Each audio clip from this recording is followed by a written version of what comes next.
रोज एक नई कहानी देखने के लिए चैनल को सब्सक्राइब करें और बेल आइकन दबाना ना भूलें।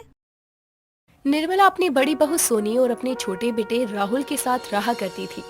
निर्मला के बड़े बेटे और उसके पति की एक कार एक्सीडेंट में मौत हो गई थी। सोनी को कभी उसके पति की कमी महसूस न हो, बस इसीलिए निर्मला हमेशा उसे खुश रखा करती। ऐसे ही एक दिन निर्मला अपनी बहू से कहती है, बहू, मैं सोच रही थी कि आज हम सभी बाहर चलते हैं। अभी थोड़ी देर में राहुल आ जाएगा और फिर हम बाहर चलेंगे। पर मम्मी जी, देवर जी को आने में अभी समय लगेगा, क्योंकि अभी तो बस शाम के 4 ही बजे हैं। दोनों सास बहू आपस में बातें कर ही रही थी कि तभी वहाँ पर राहुल आता है और अपनी भाभी की बातों का जवाब देते हुए बोलता है, भाभी मैं देर से आऊंगा नहीं, बल्कि मैं आ गया और आज बाहर जाने का प्लान मेरा ही था। मैंने ही माँ को कहा था कि भाभी को कहीं बाहर लेकर चलते हैं। देवर जी, इन सब की क्या जरूरत है? बस करो भाभी और जल्दी से जल्दी तैयार होकर आ जाओ, मैं भी तब तक फ्रेश हो जाता हूँ। अपने देवर की बात सुनकर अब सोनी तैयार होने चली जाती है। थोड़ी देर बाद जब सोनी और राहुल दोनों ही रेडी हो जाते हैं तो सोनी सफेद रंग की सिंपल सी साड़ी पहन कर आती है और जब वो अपनी सास और देवर के पास आती है तब उसको इस तरह से कपड़ों में देखकर राहुल कहता है, भाभी ये क्या पहना हुआ है आपने? हाँ बहू, ये क्या पहना है? देख, मैं बुढ़िया होकर कितने फैशन में रहती हूँ और तू जवान होकर ऐसे।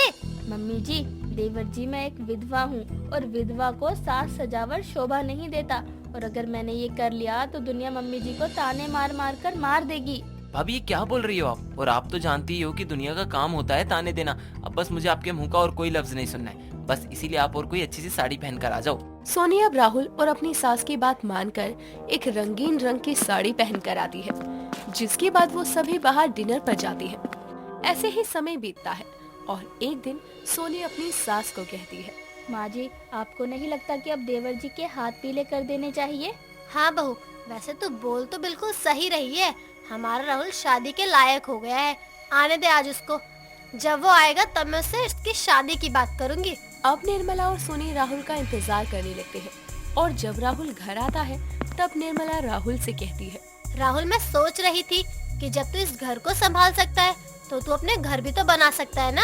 माँ मैं कुछ समझा नहीं।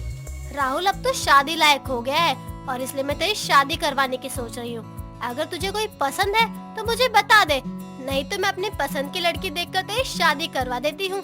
माँ मैं किसी को पसंद नहीं करता, बाकी आप देख लो जैसा आपको ठीक लगे। इतना बोलकर अब राहुल खाना खाकर अपने कमरे में सोने चला जाता है।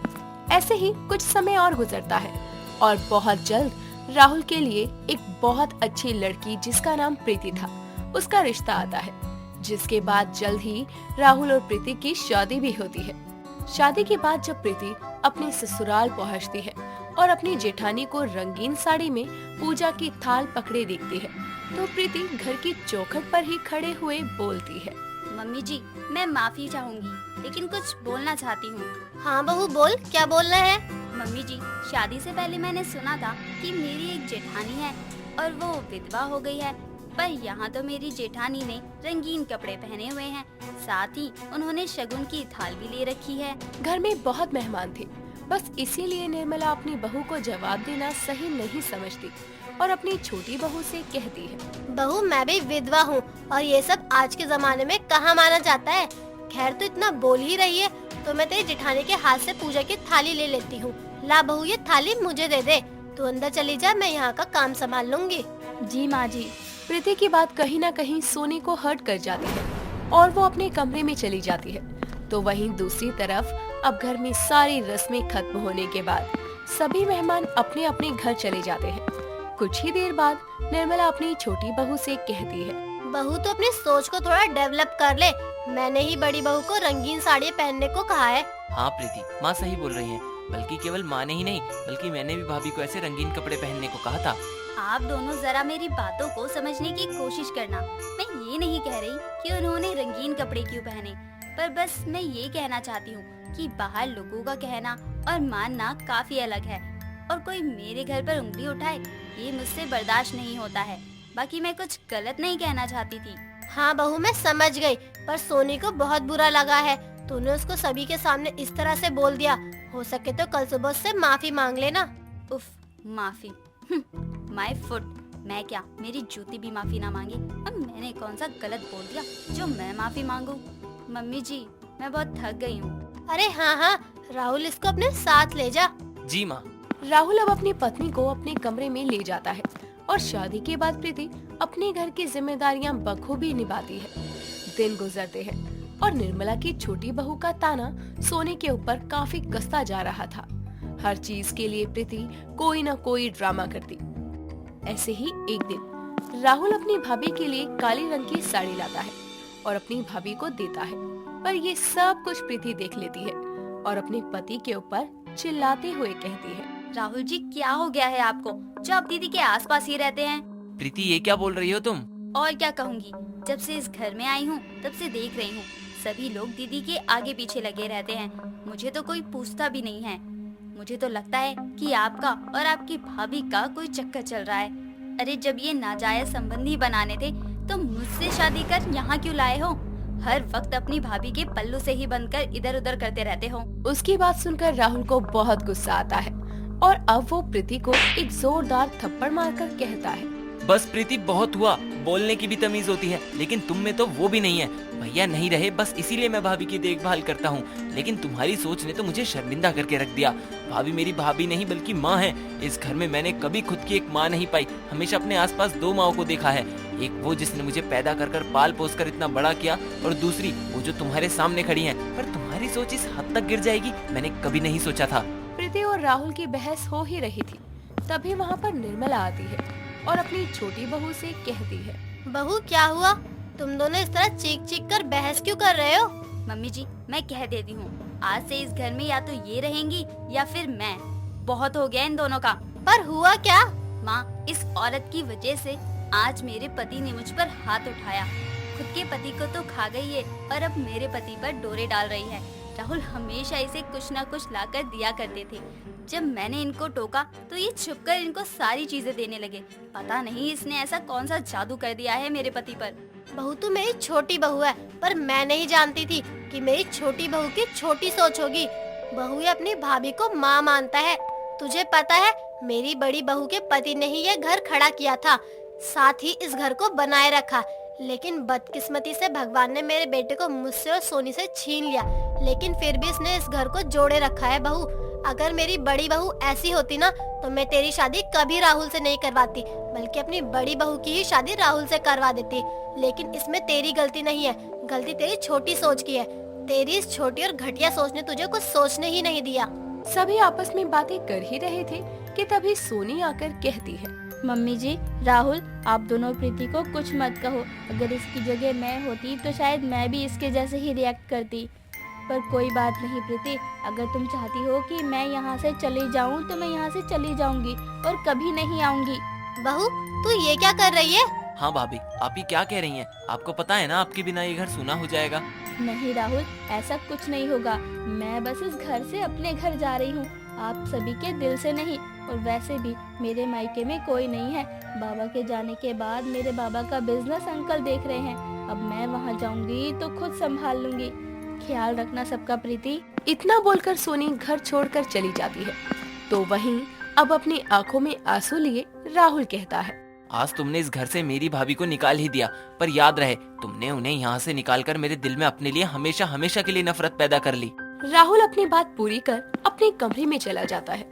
सोनी उस घर से निकल तो गई, पर प्रीति की एक गलतफहमी की वजह से उसने अपना सब कुछ खो दिया। अनुपमा बहुत खुश थी क्योंकि उसने कई सालों का इंतजार खत्म करके एक बहुत ही सुंदर बच्ची को जन्म दिया था। उसके साथ साथ उसकी 4 देवरानियां रूबी, नीरू, दीक्षा, रीमा भी बहुत खुश थी कि उनके घर में लक्ष्मी आई है। और वो सभी इस खुशी को जाहिर करने के लिए हॉस्पिटल में अपनी जेठानी अनुपमा के कमरे में जाती है, जहां उसका पति दिव्यांग अपनी छोटी सी बच्ची को अपने हाथों में लिए बड़े प्यार से देख रहा होता है, जिस पर वो सब एक साथ कहती हैं, बधाई हो जेठानी जी। जेठानी जी। अरे अंदर आओ, तुम सब वहीं से क्यों बधाई दे रही हो? बिल्कुल जेठ जी, जरा बच्ची को हमारी गोद में तो दीजिए। हाँ बिल्कुल, तुम सब भी तो इसकी चाचियाँ हो। मेरी बेटी बहुत किस्मत वाली है, जिसे एक नहीं 5-5 माँ का प्यार मिलेगा। ये बात आपने बिल्कुल सही कही जेठ जी। हम सब मिलकर अपनी इस राजकुमारी को बहुत सारा प्यार करेंगे और आज आप लोगों का सपना भी पूरा हो गया। तुमने सही कहा, हमने इस पल का बहुत समय से इंतजार किया है। क्या तुम सब अपने जेठ जी से बात करने में लगी हो? मैं भी हूँ यहाँ पर, कोई मुझसे भी बात कर लो। बिल्कुल भाभी, सच में हम सब आज बहुत खुश हैं आपके लिए। फाइनली आज आपका माँ बनने का सपना पूरा हो गया। दीक्षा भाभी बिल्कुल सही कह रही है भाभी। सच में भाभी, बेटी तो बिल्कुल चांद का टुकड़ा है, चांद का। मेरी नहीं, ये हम सभी की बेटी है। जितना हक इस पर मेरा और दिव्यांग जी का है, उतना ही तुम चारों का भी है। सच में भाभी? हाँ बिल्कुल सच। अच्छा, अब क्या हम लोग यही खड़े होकर बातें करते रहेंगे? घर भी चलेंगे? रूबी सही कह रही है। एक काम करो, तुम सब घर चलकर अनुपमा के स्वागत की तैयारी करो।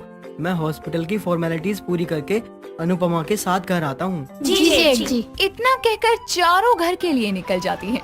कुछ समय बाद दिव्यांग हॉस्पिटल की फॉर्मेलिटीज पूरी करके अपनी पत्नी अनुपमा और बेटी के साथ घर पहुंचता है, जहां उसकी चारों देवरानियां आरती करके उनका स्वागत करती है और उन्हें अंदर लेकर आती है। सभी लोग एक साथ बैठकर बातें कर रहे होते हैं कि तभी दिव्यांग के ऑफिस से कॉल आता है, जिसके बाद वो कहता है, अनुपमा, मुझे ऑफिस के काम से बाहर जाना पड़ेगा, तुम अपना अच्छे से ध्यान रखना। कोई बात नहीं दिव्यांग जी, आप आराम से जाइए। मेरे साथ मेरी 4 देवरानियां भी तो है, ये लोग मेरे बहुत अच्छे से ध्यान रख लेंगी। जी जेठ जी, आप परेशान ना हो, आराम से जाइए। ठीक है। इतना कहकर दिव्यांग वहाँ से चला जाता है। अनुपमा अपनी बेटी का नाम बड़े ही प्यार से सुभी रखती है। ऐसे ही समय बीतता है और समय के साथ सभी का सुभी के लिए प्यार बढ़ता जाता है कि अनुपमा की भावनाओं में बोली हुई बात कि ये तुम्हारी बेटी है, अनुपमा की देवरानियां बहुत सीरियस ले लेती हैं। इतनी सीरियस कि वो सुभी को अपनी खुद की माँ अनुपमा के पास भी नहीं रुकने देती थी। ऐसे ही समय बीतता है और समय के साथ सुभी भी बड़ी हो जाती है, लेकिन अनुपमा की देवरानियों की आदत में कोई सुधार नहीं आता। तभी एक रोज सुभी तैयार होकर कॉलेज जाने के लिए कमरे से नीचे आती है और अपनी माँ अनुपमा से कहती है, माँ, आज घर में बहुत शांति है। मेरी चारों चाचियाँ कहाँ हैं? मुझे नहीं पता बेटी, तो जल्दी से नाश्ता कर और कॉलेज के लिए निकल जा, वरना अभी चारों अपनी अपनी पसंद का नाश्ता लेकर आएंगी और तुझे खिलाने के लिए लड़ना शुरू कर देंगी। माँ, बात तो आप सही कह रही हो। वैसे आज नाश्ते में क्या बनाया है आपने मेरे लिए? बेटी, मैंने तेरे ही पसंद का नाश्ता बनाया है, आलू के पराठे। क्या बात है माँ, आपने तो दिल खुश कर दिया। लाइए जल्दी से। ये देर किस बात की? हाँ बेटी, बस अभी लाती हूँ। अनुपमा इतना कहकर जैसे ही अपनी बेटी सुभी को आलू के पराठे लाकर देती है, तभी उसकी चारों देवरानियां भी वहां आकर कहती है, भाभी आप क्या कर रही हैं? मैंने ऐसा क्या कर दिया जो तुम चारों एक साथ ऐसे बोल रही हो? मैं अपनी बेटी को खाना खिला रही थी, उसे कॉलेज के लिए लेट हो रहा है। भाभी, ये हमारी भी बेटी है। आज रूबी मेरी पसंद के मेथी के पराठे खाएगी। नहीं चाची, मुझे नहीं खाना। चुप कर, तुझे थोड़ी ना पता है तुझे क्या खाना चाहिए और क्या नहीं। क्यों भाभी, कोई जबरदस्ती है क्या? जब मेरी बेटी नहीं खाना चाहती तो वो नहीं खाएगी। थैंक यू चाची। क्योंकि आज मेरी बेटी मेरी पसंद की इडली खाएगी। नहीं, मेरी बेटी आज मेरी पसंद की दलिया खाएगी। नहीं, मेरी बेटी ब्रेड और जूस लेगी, हेल्दी नाश्ता। नहीं, मेथी के पराठे। नहीं इडली। नहीं दलिया। नहीं, ब्रेड और जूस। इतना कहकर बिना सुभी की पसंद जाने चारों अपनी अपनी पसंद का उसे खिलाने के लिए लड़ने शुरू हो जाती हैं और उन्हें ऐसे हर रोज हर बात पर लड़ते देखकर सुभी परेशान हो चुकी थी। तभी वो जोर से चिल्लाते हुए कहती है, चुप हो जाओ आप लोग, मुझे कुछ नहीं खाना। न मेथी के पराठे, न इडली, न दलिया, न ब्रेड, न जूस, नथिंग। भर गया पेट मेरा, जा रही हूँ मैं। रुक जा बेटी, ऐसी खाली पेट मत जा। खाली पेट कहाँ है माँ? भर गया पेट आप लोगों का ड्रामा देखकर। फिर भी कुछ तो खा ले। नहीं माँ। सुभी इतना कहकर गुस्से में बिना कुछ खाए कॉलेज चली जाती है, जिससे उसकी माँ अनुपमा को बहुत बुरा लगता है। ऐसे ही समय बीतता है, लेकिन उन चारों की आदतों में कोई सुधार नहीं आता। तभी एक दिन सुभी अपनी फ्रेंड की पार्टी में जाने के लिए कपड़े चेक कर रही होती है। तभी उसकी चारों चाचियां उसके कमरे में आकर कहती है, कहाँ जाने की तैयारी हो रही है बेटी? चाची, वो मैं अपनी फ्रेंड की पार्टी में जा रही थी, कुछ समझ नहीं आ रहा कि क्या पहनूं। बस इतने से बात। एक काम करो, तुम कोई अच्छी सी स्टाइलिश साड़ी पहन लो। ओके, क्यों भाभी, साड़ी ही क्यों?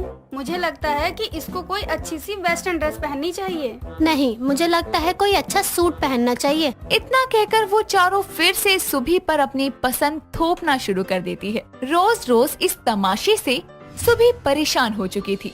अपनी चाचियों का प्यार अब उसे लाइफ में एक बंदिश महसूस होने लगा था। ऐसे ही थोड़ा समय और बीतता है। तभी एक दिन शाम को सुभी कॉलेज से घर आकर देखती है कि उसकी माँ सर पर हाथ रखे सोफे पर बैठी है। वहीं दूसरी तरफ उसकी चाचियाँ बहुत सारे लड़कों की फोटो को हाथ में लिए आपस में कुछ बहस कर रही है। तभी वो अपनी माँ के पास जाकर कहती है, माँ क्या हुआ, आप ऐसे क्यों बैठी हैं? और ये चाचियाँ किस बात पर बहस कर रही हैं? बेटी, आज ये सब तेरे लिए लड़के पसंद कर रही हैं शादी के लिए। शादी? नो माँ, ये तो हद हो गई। खाने पीने से लेकर पहनने तक अपनी पसंद थोपा करती हैं मुझ पर। वो क्या कम था जो अब लाइफ टाइम का फैसला भी यही लोग करेंगी? चुप हो जा बेटी, ऐसा नहीं कहते। वो सब तुमसे बड़ी है और तुम्हारी चाची भी है, इसलिए वो तुम्हारे लिए कुछ गलत नहीं सोचेंगी। माँ, लेकिन इनकी पसंद में मेरी पसंद भी तो शामिल होनी चाहिए ना। सुभी और अनुपमा आपस में बातें कर ही रही थी कि तभी उन चारों की नजर सुभी पर जाती है और वो कहती है, तुम कब आई? हम आपसे बहस में लगी हुई थी, तू कब आई पता नहीं चला। देखो सुभी, मैंने तुम्हारे लिए लड़का पसंद किया है, देखो और बताओ कैसा लगा। देख, चाहे जो भी ले, पर शादी तो मेरे पसंद के लड़के के साथ ही करेगी। अच्छा, वो क्यों? तुम्हारी पसंद में ऐसी क्या खास बात है जो हमारी पसंद के लड़कों में नहीं है? सुबी मेरी पसंद के लड़के से ही शादी करेगी। नहीं मेरी पसंद। नहीं मेरी पसंद। मेरी पसंद बोला ना। मेरी पसंद। सुभी को फोटो दिखाने के साथ बिना उसकी बात सुने वो फिर से आपस में अपनी पसंद को लेकर लड़ना शुरू कर देती है, जिसे देखकर सुभी गुस्से में कहती है, बस कीजिए चाची आप लोग, मैं थक गई हूँ आप लोगों की पसंद को सुनते सुनते। आप मुझे ये बताइए कि मेरी कोई पसंद नहीं है क्या? मुझे अपनी पसंद से रहने का हक नहीं है? हमेशा आप लोग अपनी पसंद मुझ पर थोप देते हैं। क्या कभी आपने मेरी पसंद जानने की कोशिश की है? आप लोगों का प्यार एक दबाव बन गया है मुझ पर। सुभी की सारी बातें सुनने के बाद चारों को अपनी गलती का एहसास होता है और वो सब सुभी के गले लगकर उससे माफी मांगती है और फिर दोबारा कभी उस पर अपनी पसंद थोपने की कोशिश नहीं करती। दोस्तों, अगर आपको ये कहानी पसंद आई तो इसे लाइक करें, शेयर करें और कमेंट करके बताएं कि कहानी में आपको सबसे अच्छा क्या लगा।